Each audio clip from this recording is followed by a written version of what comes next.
देखिए, हम बात कर रहे थे भारतीय मानसून तंत्र की। किसकी बात कर रहे थे? भारतीय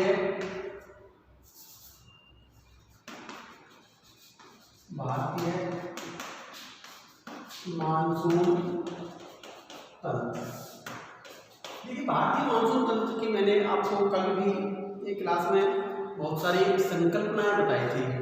देखिए, तापीय संकल्पना की हमने बात की थी, चौड़ की गत्यात्मक संकल्पना की हमने बात की थी, अल्निनो लानिनो की हमने बात की थी, सनस्पॉट थ्योरी की बात की थी। तो बहुत सारी ऐसी थ्योरी हमारे पास है जो हमें भारतीय मानसून के लिए प्रेरित करती है, भारतीय मानसून के बारे में हमको बताती है। तो देखिए, मैं आज आपको बताता हूँ नंबर 1 तापीय संकल्पना, नंबर 2 फ्लोम की गत्यात्मक संकल्पना, नंबर 3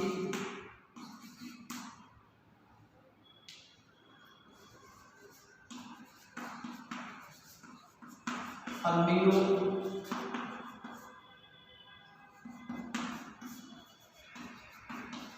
लानिनो प्रभाव, चौथा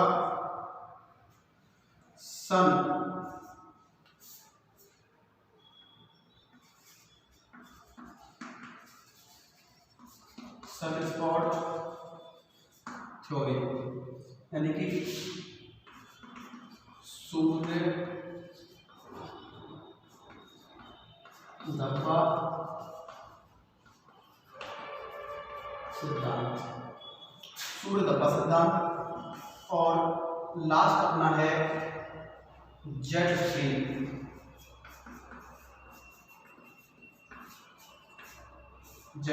सिद्धांत। अब देखिए, यहाँ पर मैंने आपको तापीय संकल्पना के बारे में बता दिया था, यानी कि हम 2-3 दिन पूर्व हम इस बात की चर्चा कर चुके थे कि तापीय संकल्पना के माध्यम से क्या होता है, यानी कि इसमें तापमान बढ़ता है और वायुदाब नीचे होता है। जब वायुदाब कम होता है तो तापमान बढ़ता है, और तापमान कम होता है तो वायुदाब बढ़ता है। ये एक तापीय संकल्पना में हमने बताया था।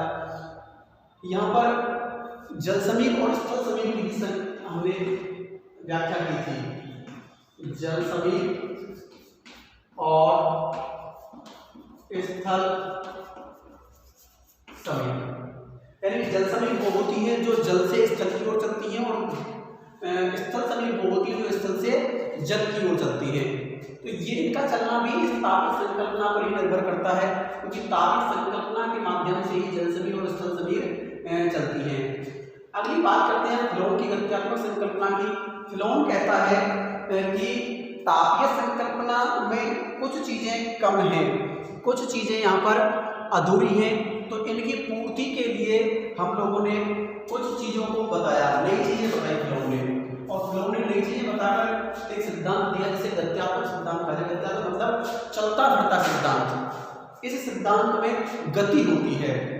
क्या होता है कि इन्होंने बताया कि ये पृथ्वी है, ये पृथ्वी है, इस पृथ्वी में ये भूमध्य रेखा है, भूमध्य रेखा पर सूर्य की किरणें सीधी पड़ती हैं। तो सबसे लंबे समय तक सूर्य की किरणें सीधी भूमध्य रेखा पर पड़ती हैं, भूमध्य रेखा। तो इसको बोल दिया इन्होंने ITCZ, intertropical conversion zone, intertropical conversion zone, यानी कि अंतः उष्णकटिबंधीय अभिसरण क्षेत्र, अंतः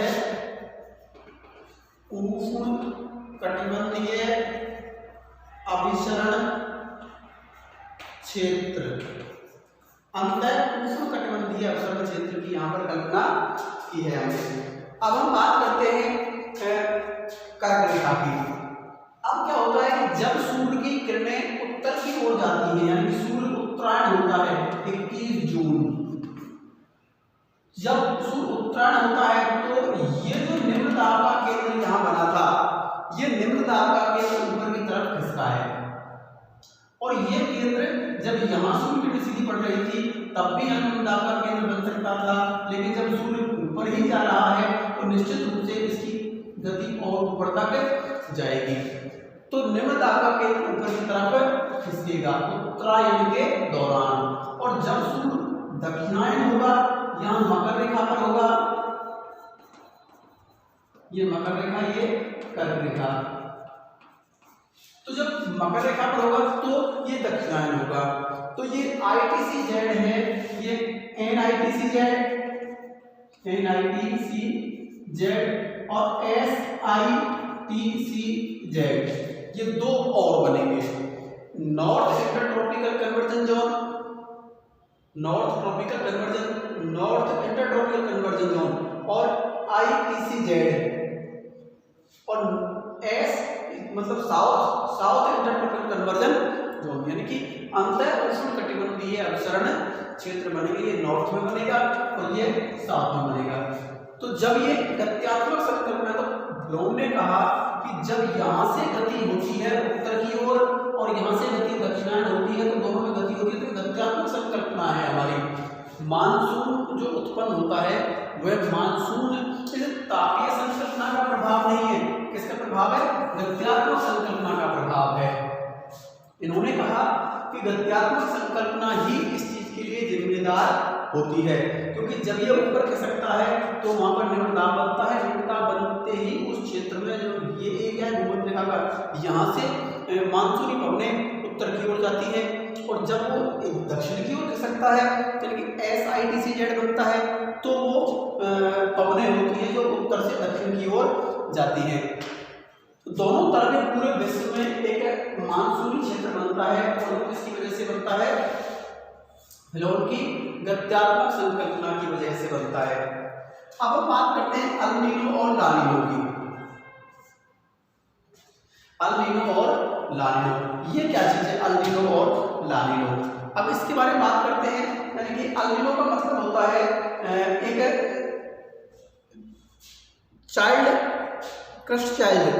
यानी कि बहुत छोटा बच्चा होता है, अंग्रेज बच्चा, ईसाइयों का बहुत छोटा जो बच्चा होता है, तो उसको एक अल नीनो बोलते हैं। क्या बोलते हैं? अल नीनो बोलते हैं। अब अल नीनो की संकल्पना जो है, इसको कहाँ तक सही माने हम, और ला नीनो की संकल्पना को कहाँ तक सही माने, दोनों ही अलग अलग पवने हैं। ये क्या है? पवने हैं, ये जो अमेरिका में चलती है। कहाँ चलती है? अमेरिका में। अब क्या होता है कि जैसे ही यहाँ से पवनें चलती हैं, तो अब हम बात करते हैं इनकी अल नीनो ला नीनो प्रभाव की। अल नीनो ला नीनो प्रभाव कह रहा है कि ये विश्व है, मैं एक मिनट यहाँ पर मानचित्र बनाता हूँ।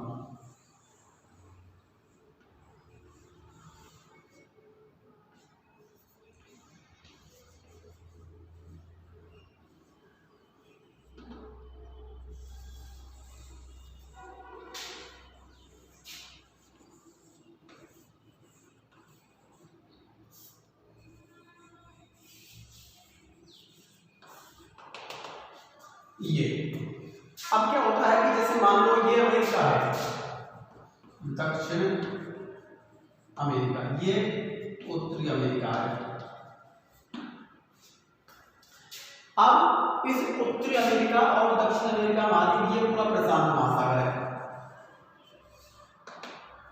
ये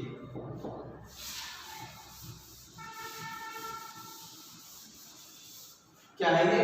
ये पूरा पूरा क्या है? प्रशांत महासागर है।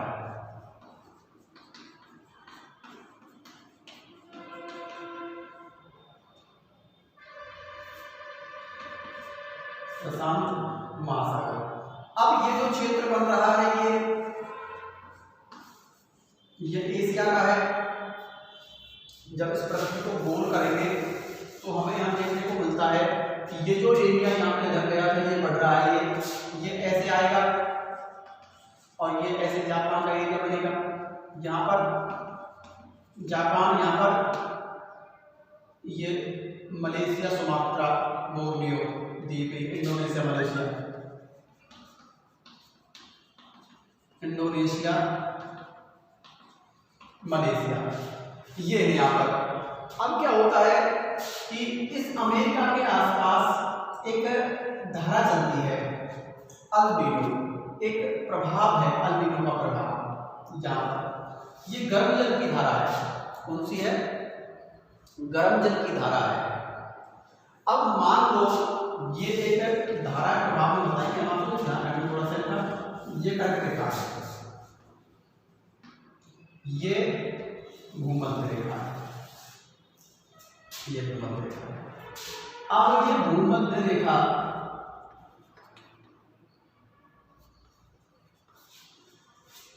जब यहां पर ये धारा ऐसे चलती है,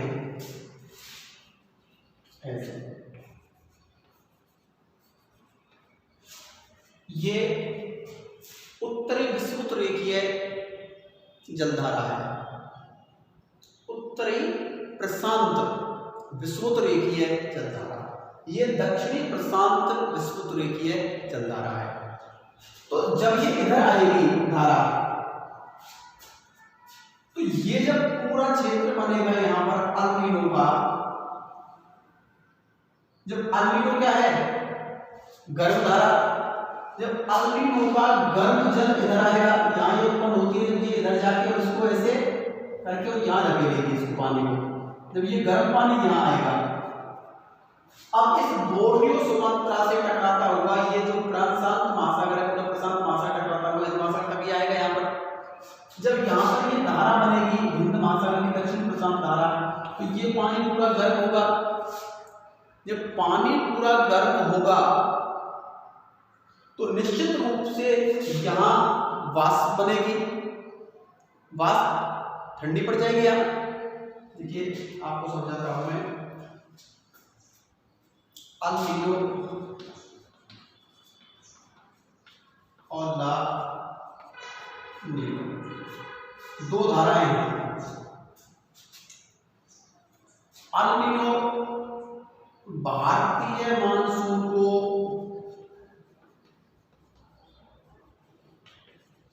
कमजोर करती है और ला नीनो भारतीय मानसून को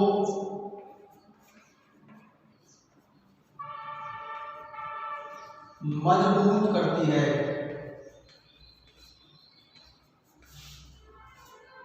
भारतीय मानसून को मजबूत करती है। अब आप अंदाजा लगाइए कि भारतीय मानसून कब मजबूत होगा, किस कंडीशन में भारतीय मानसून मजबूत होगा? भाई भारत में वर्षा ज्यादा होगी, अच्छे बादल बनेंगे, ज्यादा मानसूनी पवनें भारत में प्रवेश करेंगी, तभी तो हम भारतीय मानसून को अच्छा मानसून मानेंगे।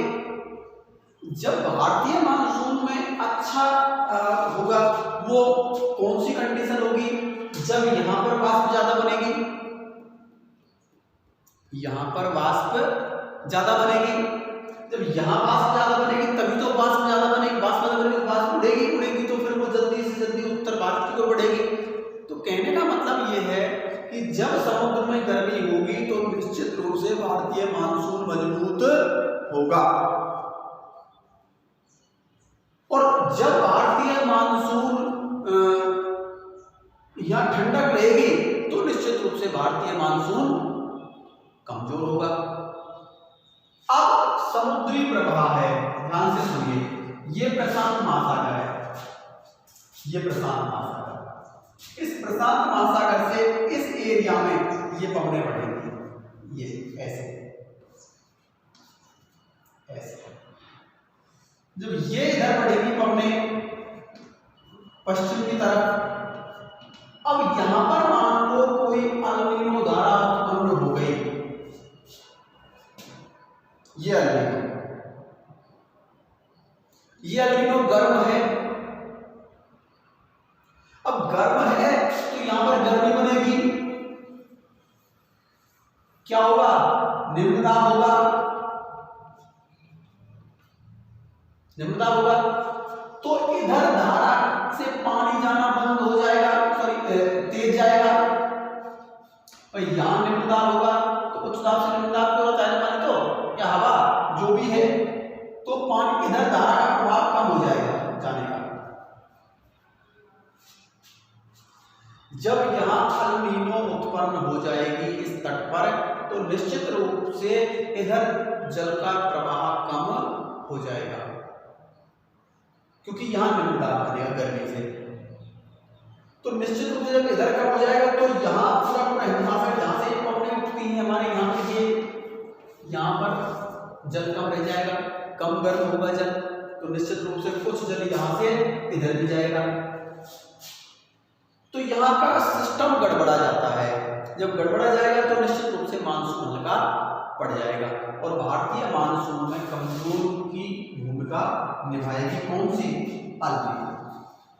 लेकिन हर 2 और 3 साल में यहां पर एक धारा उत्पन्न होती है जिसका नाम है ला नीनो। इस तट पर, अमेरिकी तट पर ये जलधारा है, ये ठंडी जलधारा है। कैसी है? ठंडी जलधारा है। तो ये इस क्षेत्र को ठंडा कर देगी और जैसे ही आगे बढ़ेगी पवनें तो उच्च से निम्न की ओर, तो यहां ठंडी होगी तो यहां क्या बनेगा? उच्च।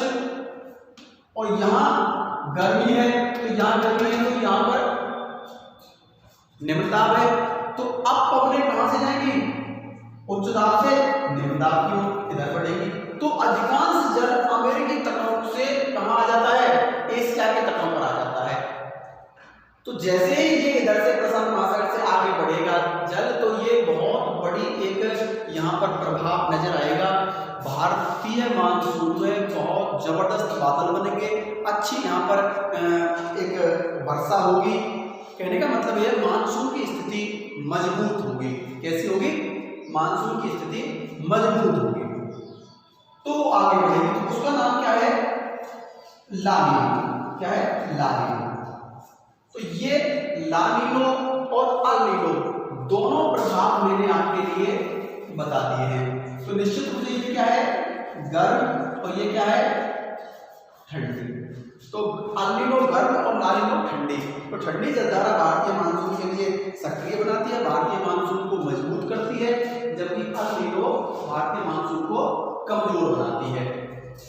ये चीजें आपके समझ में आ गई होंगी, यानी कि अल नीनो और ला नीनो का प्रभाव आपके समझ में आ गया होगा। भारतीय मानसून से संबंधित ये हमारी 3 संकल्पनाएं कंप्लीट हो गई है। जब 3 संकल्पनाएं कंप्लीट हो गई, एक तो तापीय संकल्पना, एक फ्लोन की संकल्पना और एक अल नीनो और ला नीनो की संकल्पना। अब बात करते हैं हम सन स्पॉट थ्योरी की। किसकी? Sun spot theory. सुनिए सन स्पॉट थ्योरी क्या है। ये क्या कहती है?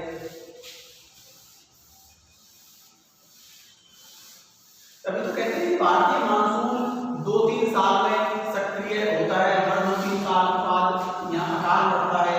तो अकाल इसीलिए पड़ता है यहाँ पर कि यहाँ पर अल नीनो का प्रभाव दिखाई दे जाता है। हर 2-3 साल में यहाँ अल नीनो का प्रभाव बनता है। तो भारतीय मानसून एक अपने आप में जुआ बताते हैं इसको, कृषि के लिए क्षेत्र में भारतीय मानसून एक जुआ है। हाँ, सन स्पॉट थ्योरी। देखिए क्या होता है, सूत्र है ये।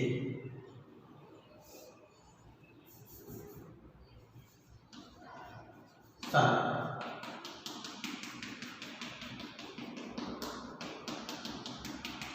ये सन, ये कैसे बना है? ये एक तारा है, तारा। ये हाइड्रोजन, हीलियम, नियोन और क्रिप्टॉन, ये कुछ गैसें हैं। मुख्य रूप से ज्यादा इंपॉर्टेंट गैसें हैं हाइड्रोजन और हीलियम। इन हाइड्रोजन और हीलियम के अणुओं के आपस में टकराने से ये ऊर्जा बनती है। अब यहां पर कई बार क्या होता है कि लगातार जब अणुओं में टकराव होता रहता है, लगातार बड़ी स्पीड से टकराव होता रहता है, जबरदस्त टकराव होता रहता है, तो निश्चित रूप से ये दोनों से दोनों क्या होते हैं? ऊर्जा बनती है। लेकिन कभी एक समय ऐसा आता है कि जब इसके आंतरिक भाग में इनके टकराने की क्षमता कम हो जाती है, कम हो जाती है। जैसे ही थोड़ी सी, जैसे भाई इंसान लगातार ठीक है सांस ले, लेकिन कभी सांस लेता तो एकदम से थोड़ा सा हल्का सा रुकता है ना, तो मान लो लगातार चल रहा है आदमी, तो कभी तो थोड़ा सा एक झटका लेगा आदमी। ऐसे ही लगातार सूर्य में ऊर्जा दे रहा है, ठीक है अच्छी बात है, लेकिन कभी तो इसमें कमी आएगी ना ऊर्जा की, तो थोड़ी सी भी इसमें कमी आती है, तो जहां इसमें कमी आती है उस स्थान पर तो दब्बा बढ़ जाता है। दब्बा मतलब जब ऊर्जा कम होगी तो वो ब्लैक हो जाएगा, जब ऊर्जा लगातार बनती रहेगी तो वो चमक रहा है धमाधम, आगे तक चमक रहा है, खूब बहुत अच्छे तरीके से चमक रहा है। लेकिन जैसे इसकी क्षमता थोड़ी सी कम होगी तो वहां इसमें थोड़ा सा ब्लैक होल पड़ जाएगा, ब्लैक स्पॉट पड़ जाएगा। अब वो स्पॉट जो है, वो तो धब्बा इसमें पड़ा हुआ है, वो धब्बा कौन सी जगह पर पड़ता है ये निश्चित है। अब मान लो यहां पड़ा अमेरिका के स्थान पर, तो उसका प्रभाव हमारे भारतीय मानसून पर नहीं पड़ेगा। मान लो ये धब्बा पड़ा एक ऑस्ट्रेलिया के आसपास, तो भी नहीं फर्क पड़ेगा। हाँ, लेकिन जब 2, 3 साल, 4 साल में, 5 साल में जब भी कोई ऐसी कंडीशन बनेगी और हिंद महासागर का जो एरिया है, जो भारत के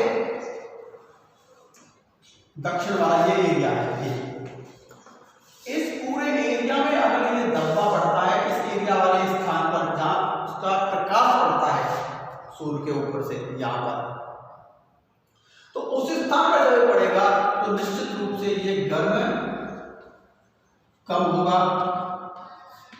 भाई यहां पर गर्मी कम हो जाएगी, जब गर्मी यहां पर कम हो जाएगी तो निश्चित रूप से यहां बादल कम बनेंगे, बादल कम बनेंगे तो भारतीय मानसून कमजोर रहेगा। तो भारतीय मानसून पर बड़ा इंपॉर्टेंट प्रभाव या महत्वपूर्ण प्रभाव किसका पड़ता है? सनस्पॉट का। तो सनस्पॉट थ्योरी इस बात को कहती है कि जब कभी सूर्य में कोई भी गैस या अणु के टकराने की क्षमता कम होती है तो एक ब्लैक स्पॉट उस सन पर पड़ जाता है। उस ब्लैक स्पॉट की वजह से वो जिस स्थान पर पड़ता है वहां उस पृथ्वी के उस स्थान पर तापमान में कमी आ जाती है, और तापमान में कमी आने के कारण वो भारतीय मानसून पर प्रभाव डालता है, क्योंकि वहां पर वाष्प कम बनेगी, वाष्प कम बनेगी तो निश्चित रूप से बादल कम बनेंगे, बादल कम बनेंगे तो वर्षा कम होगी, मानसून हल्का पड़ जाएगा। तो ये चीजें हमने आप लोगों को थोड़ा सा डिस्कस की सनस्पॉट थ्योरी से संबंधित, सनस्पॉट थ्योरी से संबंधित। इन चीजों को आप लोग बहुत अच्छे से समझना, देखना, आपके बहुत अच्छे से समझ में आएंगी ये चीजें। उसके बाद हम बात करते हैं जेट स्ट्रीम सिद्धांत। 5वां अपना सिद्धांत है जेट स्ट्रीम सिद्धांत। अब जेट स्ट्रीम क्या कहता है? देखिए ये भारत है, मान लो पूरा वर्ल्ड है हमारा,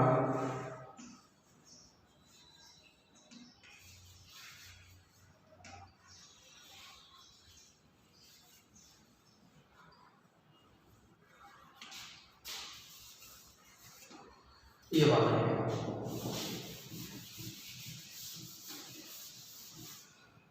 हाँ, ये एक अपने आप में ये, अब ये अरावली पर्वत, हिमालय पर्वत है, ये तिब्बत का पठार है, तिब्बत का पठार, ये हिंद महासागर है,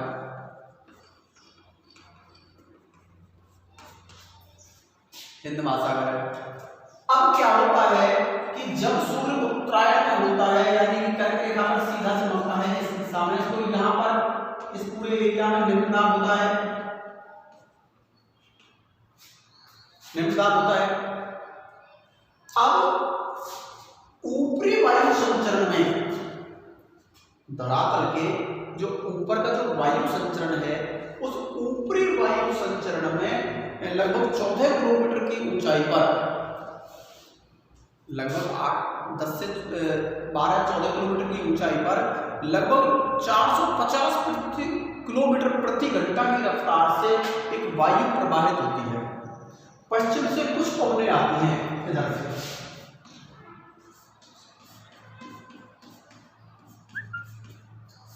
उन्हें क्या कहते हैं? Jet stream. क्या कहते हैं? Jet stream. अब जब जेट स्ट्रीम इतनी ऊंचाई पर यहां से स्पीड में बहती है, 450 किलोमीटर प्रति घंटे की स्पीड में बहती है, तो निश्चित रूप से यहां से जो एक वायु, जब यहां गर्मी ज्यादा है तो वायु निश्चित रूप से यहां पर हल्की होगी तो वायु ऊपर उठेगी।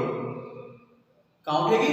वायु ऊपर उठेगी, और जैसे ही वायु ऊपर उठेगी फिर जेट स्ट्रीम के संपर्क में आएगी, वो उनको आगे बढ़ाएंगे। तो यहां पर लगातार वायु की कमी आएगी। जब यहां लगातार वायु की कमी आएगी तो इस जगह को भरने के लिए वायु कहां से जाएगी? क्योंकि दक्षिण में क्या है? उच्च दाब है। यहां क्या है? उच्च दाब है।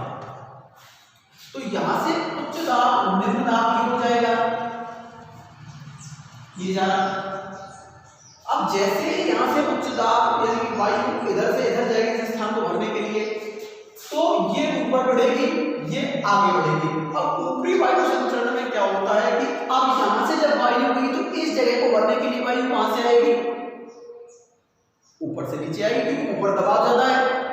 भाई ये ऊपर जाकर बहुत ज्यादा, इधर से पवने आई, इधर से ये ऊपर उठी तो ऊपर ज्यादा दबाव हो गया, ऊपर से पवने इधर खिसकेंगी और फिर ये नीचे आएंगे, फिर ये आगे बढ़ेंगे। ये क्या है? चक्र बनता है, इसे वाकर चक्र बोलते हैं। क्या बोलते हैं? वाकर चक्र। अब यही चक्र इस जेट स्ट्रीम के प्रभाव को दिखाता है।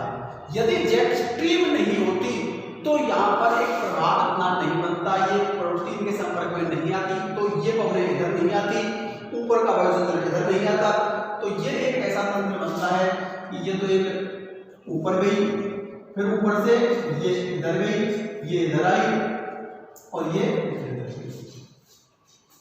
एक ऐसा चक्र बनता है कि धरातल से ऊपर, ऊपर से फिर इधर, इधर से फिर नीचे और फिर साइड में और फिर ऊपर, फिर ऐसे ये एक वायु चक्र बनता है, जिसे हम जेट स्ट्रीम प्रभाव बोलते हैं, जेट स्ट्रीम सिद्धांत कहते हैं। जेट स्ट्रीम का बहुत बड़ा प्रभाव इस भारतीय मानसून पर पड़ता है और पूरे वर्ल्ड में जेट स्ट्रीम अपना प्रभुत्व जमाती है, दिखाती है। इसलिए अब आज की क्लास में बस इतना ही। आप सभी लोग इन चीज़ों को बहुत अच्छे से पढ़ें, क्योंकि ये मानसून की जो प्रक्रिया है ये आज आपकी कंप्लीट हो चुकी है। सभी को बहुत बहुत धन्यवाद। आगे मानसून में फिर और पढ़ेंगे, ऋतुएं पढ़ेंगे। आज के लिए बस इतना ही। धन्यवाद।